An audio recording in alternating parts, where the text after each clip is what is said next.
Chào cả nhà, hôm nay mình xin chia sẻ cách làm bánh bông lan tại nhà nha. Nguyên liệu mình ghi trên màn hình, mời cả nhà xem video nhé. Đầu tiên là mình sử dụng 3 quả trứng. Mình lọc lòng đỏ và lòng trắng ra riêng như thế này nha. Sau khi lọc lòng đỏ ra riêng rồi thì mình sẽ bỏ vào một cái chén như thế này. 3 cái lòng đỏ trứng gà nha. Mình cho vào đây 1 gam muối và 2 ml vani nha.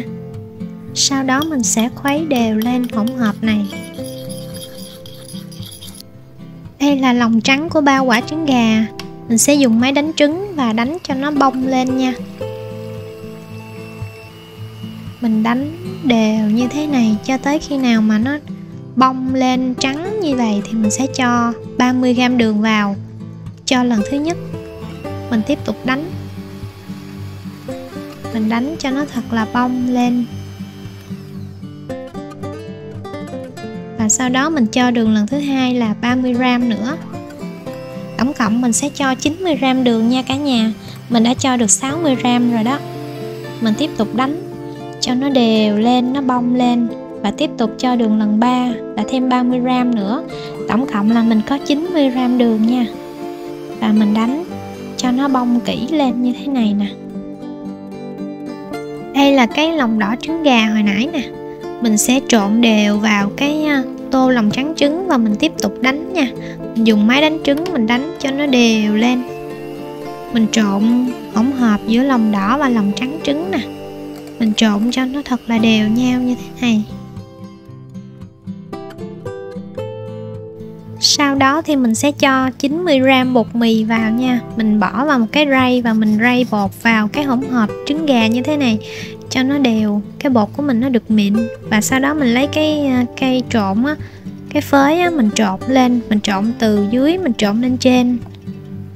Trộn từ từ như thế này cho nó đều giữa bột và trứng nha cả nhà. Cả nhà thấy như vậy là được rồi á. Đây là hỗn hợp 30g dầu thực vật và 30g sữa tươi. Mình múc một ít bột với trứng cho vào hỗn hợp này và mình trộn đều lên. Trộn từ từ cho bột nó đều lên. Sau khi mà cái hỗn hợp này nó đều rồi thì mình cho trở lại vào cái tô bột và trứng gà khi nãy của mình nha. Sau đó thì mình sẽ trộn tất cả các hỗn hợp này đều lại với nhau. Lưu ý là trộn từ dưới trộn lên như thế này nha cả nhà.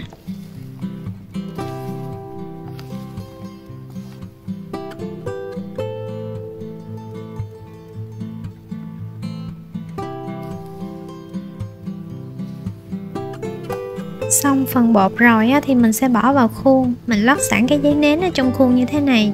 Và mình bỏ tất cả bột khi nãy vào khuôn nha. Và mình dùng một cái que mình khuấy tròn như thế này.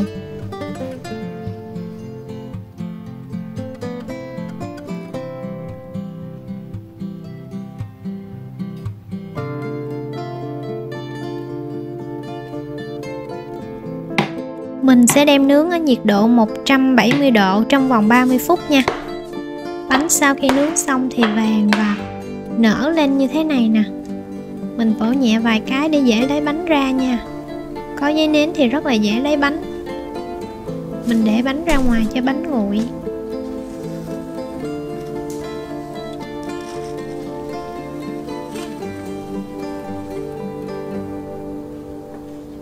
Bánh chín vàng đều, nở lên như thế này. Rất là xốp luôn. Nhìn rất là hấp dẫn phải không cả nhà? Chúc cả nhà thành công với món bánh bông lan này nha.